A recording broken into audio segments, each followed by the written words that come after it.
When I was asked to do this, I thought this was like part of like a ceremony or something, where I was gonna be like the second act or something.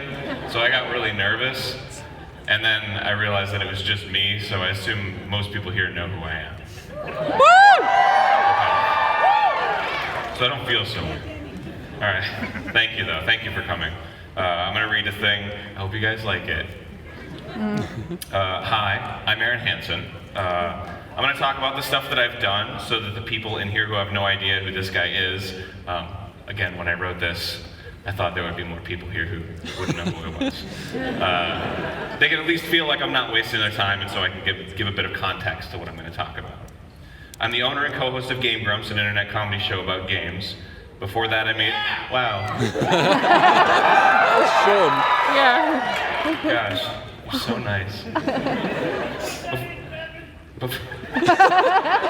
Tackle him. Thank you for that. Before that, I made cartoons about games that amassed tens of millions of views. With Game Grumps, we've opened a game development and publishing leg that allowed us to create Dream Daddy, a dad dating simulator. Thank you. I told you you get cheers. This is Vernon right here. He made it.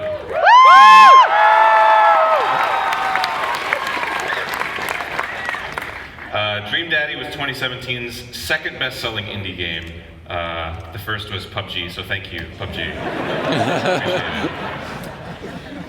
Jerry of Penny Arcade spoke very kindly about me in the press release for this keynote. Jokingly, he said he didn't know how I fit this into my schedule.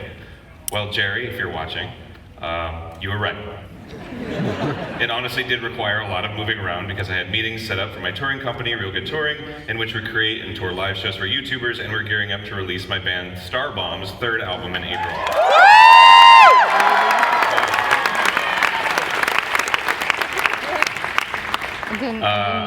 Try not to make it sound like it's like gloating or I'm showing off. It's just to illustrate that it's a little exhausting. So when I was asked if I would do the keynote speech for this year's PAX East, you would think I'd sort of groan and be like, well, I don't really have time for that. You really expect me to come out there? But I said, give me an hour or two to think about it. So I walked into my ridiculous office that is filled with anime toys, and I immediately started writing down notes about what I would say. And I absolutely hated all of it. It was garbage. I was like, why would anyone want to hear me talk about me? I was so scared that I had nothing, that I would make a complete fool out of myself. I would just ramble on stage and I would embarrass everyone and destroy my reputation and everyone around me reputation. I was terrified. So I walked out of my office, I went to my assistant and I said, I'll do it. There's just something that knew that I should do it. So for days I was pacing and pondering and writing notes, trying to figure out what the hell I was going to say to thousands of people who did not care who the hell I am. Again, this is before. When I was sort of at my wit's end, I walked into my manager and business partner's much more reasonable office, and I sat down. His name is Brent, by the way. I said, hey, yeah, cheer for Brent. I said, Brent, I have no idea what the hell I'm going to say. I've watched these legendary game developers and personalities stand up on this stage and effortlessly tell stories about their life and their epiphanies, and I don't have a single one of those. I don't have stories where I worked under some master for years and he told me he was finally proud of me after we shipped a game that we crunched on for months. I don't have any stories about like crying over a family member's grave and it changed my life or something. Every change in my life happens when I'm in the shower, I'm in the car, and I'm like, oh, I should make a change to my life today, cool. Let's go get some Wendy's.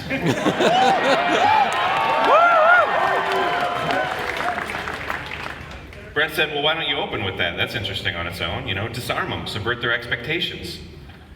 So I did. Consider your expectations subverted. I said to Brent, well, what would you want to hear me talk about in my position? You see me every day. What is interesting about me? Without hesitation, he leaned back in his chair and he said, fear. And I was like, geez, Brent, this is a keynote for a video game convention, dude. After they see me talk, they're gonna go play Mario or something. He said, no, look, you don't have the same money neuroses everyone else has. You're responsible for the lives of 15 to 20 people at any given time, 4 companies all with employees, and the choices you make could destroy everything you've built. You had a guy and an 18-year-old girl who both had never made a game before ask you for hundreds of thousands of dollars to make a video game using your company's name, and you didn't even bat an eye. You make all those decisions without hesitation, you're always a self-starter, and even before Game Grumps, you just dove into every project, even when you were broke. He said about The Office, if all this crumbled tomorrow, you're the last person I would worry about. There's no fear there. You just go and do it, and that fascinates me. And I was like, wow, Brent, that's the nicest thing you've ever said. I gotta put that in my keynote. But I had never thought about it like that. I feel like I have fear. I'm scared all the time. I'm nervous right now. Oh. I just wrote it. Even back when I released my first cartoon, I was terrified of how people would think. It was just a silly cartoon about Metal Gear Solid I submitted on Newgrounds.com. Metal Gear awesome. You guys are really helping me stretch this. I like it. I made it to make my friends laugh, and because I was way into doing an impression of Solid Snake. So I wrote a script on a whim so I could do it more, you know? It was rough, it was raw, it didn't look like the other cartoons that were popular on Newgrounds at the time. For all intents and purposes, it looked pretty terrible. But it made me laugh, it made my friends laugh, so I thought I'd share it with the world. Newgrounds has a system on the website where if enough people vote a video poorly, it gets deleted off the site. It's called Getting Blammed. And I thought, for sure, without question, my cartoon was going to get blammed. I resigned to it. I guess it was how I coped with that fear, but make no mistake, I was very afraid. It's really nerve-wracking to put something out into the world that's a piece of you and let people comment on it and vote on how good it is. But I just knew what I had to do. I absolutely put it up. And then it ended up on the front page of Newgrounds the day it was released. People loved it. Comments were pouring in and I read them all day. I was smiling from ear to ear all day. And the fear subsided for a little bit. But after that, someone from MTV saw my cartoon and called me on my phone. I was on the phone with an MTV exec when I was like 18. They wanted me to make more cartoons just like the one I made about Metal Gear, and I was like, of course I want to make more cartoons. But I was terrified. What if they're not good enough? Or what if I blow this opportunity? At the time, it was the biggest thing to ever happen to me. It felt like that big break everyone talks about in the industry. I didn't want to blow it. I wanted to do a good job, but I was terrified. I didn't think I was capable. I didn't think I could make it as funny as the first one was. I felt like it was a fluke, all that kind of stuff. So no, I wasn't fearless in that moment either. I don't think I was. I was shaking just being on the phone with this guy. What if I say the wrong thing? What if I ruin this for myself before I even start making cartoons? But again, I just knew. I said yes, and I took that job, and I did it well. The pay was not great. But I made good cartoons. Some of my funniest bits came from those cartoons. It was validating and it was fun, and it was something from that point on that would be a notch in my belt. I worked for MTV, my cartoons were on television. The MTV thing eventually ended, but I had made a ton of cartoons and I wanted to make more. I was on a roll, I felt. So I started making cartoons just to upload online. I wasn't getting paid or anything. Occasionally Newgrounds would sponsor a cartoon I released, but I had to start taking odd jobs. I was freelancing, I was doing art commissions. For a while I worked at Disneyland, which, spoiler alert, is not the happiest place on earth to work. Same. But eventually YouTube came along and it did start paying. I uploaded a video and I would get a small chunk of the ad revenue from commercials you'd see attached to the video. I felt like if I focused on making cartoons on YouTube, I could make a living. At that time I was doing freelance work for video games, like graphics and animations and such. It paid really well, and I was doing animation work, so it was honestly kind of a dream scenario. But once I found out I could make money off of my cartoons on YouTube, it felt like I had to choose the gamble of committing to that, or keep doing my time-consuming freelance work that didn't really let me make cartoons. It was scary. I had very steady work for the next year, and I was just going to throw it away to maybe make a living on this platform that who knows if it's just going to crash and burn tomorrow. I would probably burn the bridge of the guys who were trying to give me that regular freelance work if I did this. Everyone in my life was saying to stick with my current work. I mean, really the work I was doing was kind of a dream scenario. How could I just walk away from that? But again, I just knew. I walked away from the freelance gig, and it was terrifying. I was very scared. I didn't have a job. And I'm thinking, how could Brent say I have no fear? But I guess I wanted to do cartoons. It was really fun, and it made me very happy. It ended up being very lucrative. I was finally able to buy my own used car. That was pretty huge for me. Yeah. YouTube really picked up. I was making more than I had ever had doing something that I really, really loved. So I was happy. And I was thinking of other fun things to do, and along came Game Grumps. It was just a silly idea made as a joke, you know. This Let's Play format where you film yourself playing a video game was coming up, and I thought, hey, wouldn't it be fun to do something like this as a side project? So Game Grumps was born, and it was just kind of a fun thing. I was still working on cartoons, but just doing Game Grumps 1 or 2 days a week, just for fun. But then, the YouTube algorithm changed. To put it... That's how I feel too. To put it simply, YouTube used to pay you a certain way. Every 1,000 views, you get $2, flat. It was simple, it was easy, it was clean. You could calculate how much every video made. You could be like, oh, look at that, PewDiePie made whatever a month. I could make cartoons that were a minute long that would go viral, and I'd have a healthy check by the end of a couple million views. YouTube decided that wasn't the way to do it anymore and started paying based on how long people watched your videos. Suddenly my 1-minute animations were making diddly, but the 10-minute videos of Game Grumps were still chugging along. It was scary. It was basically saying, hey, you gotta make this Game Grumps thing your full-time gig and ditch the cartoons. Because if you keep spending your time making cartoons, you're gonna end up broke again. So I had to make another choice, to shift what I was doing completely, and I was scared. What if this fails too, and then nobody wants to see my cartoons anymore because I hadn't made any in a long time? It was my bread and butter, and this was rocking the entire foundation of it. And if I wanted to keep doing Game Grumps, I had to devote a lot more time to it, leaving less and less time to make cartoons just for fun. But I just knew. I went with Game Grumps. I was having a good time, and well, maybe someday I could go back to cartoons. I still loved them, so I wasn't giving them up, just putting them away, I guess. And it ended up working out. After a year of doing Game Grumps, my co-host left the show, and I was left with having to decide if I wanted to keep it going or not. That was absolutely terrifying.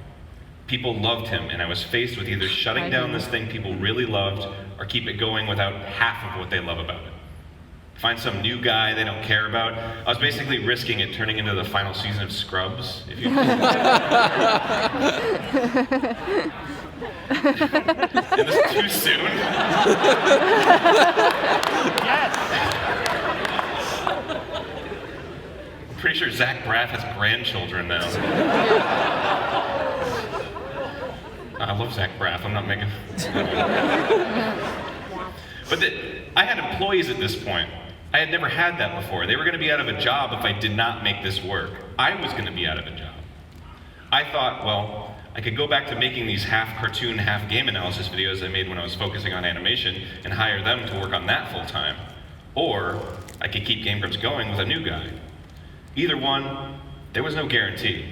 It was the absolute scariest thing I had experienced up to this point because I had built so much and I was about to lose it all. But I just knew, keep it going, find a new comedy partner. And I did, and it worked out. It was hard as hell, a lot of fans left, but we stuck to it and it worked. And when it worked, it was so much fun. Some of the most fun I've ever had in my life. But going through all these moments in my life, I kept thinking, what the hell is Brent talking about? These are all clear moments where fear enveloped me, where I would shake sometimes. I would stare into the distance for hours. I felt fear, and I felt it often. I am not fearless. It wasn't making much sense to me, this idea that Brent presented, but it was still intriguing because Brent's an observant guy. He's a smart guy. And with no hesitation, he said fear. It's something he's clearly thought about a lot, almost as if he'd waited for this invitation to ask me about it. So what was he talking about? 2016 rolls around. Game Grumps has its own office. It has many, many employees.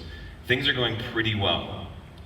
We had hired a producer named Vernon to help us facilitate making more shows, ramping up production.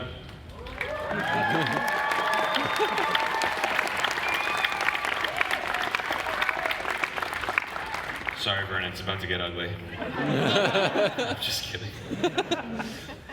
He was a friend, and he was good at doing what he did. One day, Vernon approached me and he said, I've been working with my friend Leighton to come up with a game called Dream Daddy, a dad dating simulator, a game in which you play as a gay dad trying to meet and romance other gay dads. I want to do this with you, with Game Grumps. Now, Vernon's a producer for internet shorts and he's a writer. He's never made a game before. He has no idea how to make a game. Leighton, well, I think I met her once. She was 18, she was an illustrator, a good one, but extremely inexperienced in terms of working with a team in a professional setting. Also didn't know how to make a game. And that was it. That was our game development team. And we're talking easily a game that would cost over $100,000. Spoiler alert, it costed way more than that. And that would be my money. I would be betting on these kids to make a full game. I tried to imagine any other game studio faced with this scenario. Who would accept this pitch? Who are these people? They have no material, nothing, no drawings or scripts or a playable build or anything. But without hesitation, I said, I'll do it.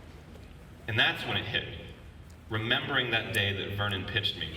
As I was pacing around, thinking about fear and what to say during this keynote, trying to think of stories and retracing my footsteps, it was that moment. Because Vernon is a nervous dude. He's a creative dude, but he doesn't like to rock the boat. He's non-confrontational. He rarely sticks up for himself, and I apologize. Because Vernon is the sweetest dude on the planet.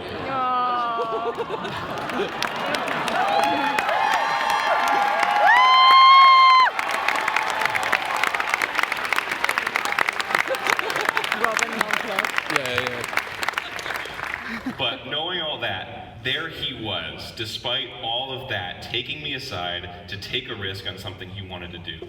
It was passion. I could sense it in him innately. The way he talked about it, I could see his desire to make this game happen, fighting against all of his impulses. He would sort of twitch, he was uncomfortable, but his eyes lit up. He was doing it because he wanted it. He wanted to do it. That passion was too much for the fear. And if that passion can fight away that tremendous fear, then imagine the things it could accomplish. And I thought back to the day I was asked to do this keynote, and I ran into my ridiculous office and wrote down a bunch of ideas that I absolutely hated. It wasn't the ideas that made me say yes. It was the fact that I even wrote them. If I was moping around, dragging my feet, of course, that would be my clue I didn't want to do this keynote. But I wasn't. I was frantically trying to come up with something to say because something inside me wanted to do it. And we all have a link to that part of us. I always just know if I want to do something or not, and I never let the fear of it stop me from doing it. Because letting the fear take over the passion is how regrets are formed, and I don't want to regret anything. That passion is so strong that I fully believe it is the reason that I'm up here today. The reason I had to move my schedule around and make something like this a tremendous honor, even work for me, was because of that passion. I love the things that I do, and after 32 years of choosing paths that I am passionate about, I have led a very fulfilling life. And I want that for everyone. This weekend's going to be a time of many decisions, of many wants and passions, no matter how silly or trivial they seem. You don't just drive or fly out to the middle of Boston in order to be in a hot, loud, crowded room because you're complacent. You do it because you want to. You're passionate about what's here and what's around you and what you can do. There's going to be a lot of fears. There's going to be social anxiety. There's going to be fear of rejection, fear of looking like a fool. But try to listen to what you really want, what you're passionate about, and let that passion wash over that fear. Go stand in that line to play that game you've been waiting years for. Tell your friends you want to check out that booth. Go say hi to that developer you love. Talk to that handsome boy who's wearing those pins from that game you like. This is a special weekend and you deserve to have fun and not be afraid. If you struggle at all with fear or any sort of anxiety, let this weekend be the time in your life where you say, I'll do it. Because if you don't, you won't. Thanks for listening to me talk.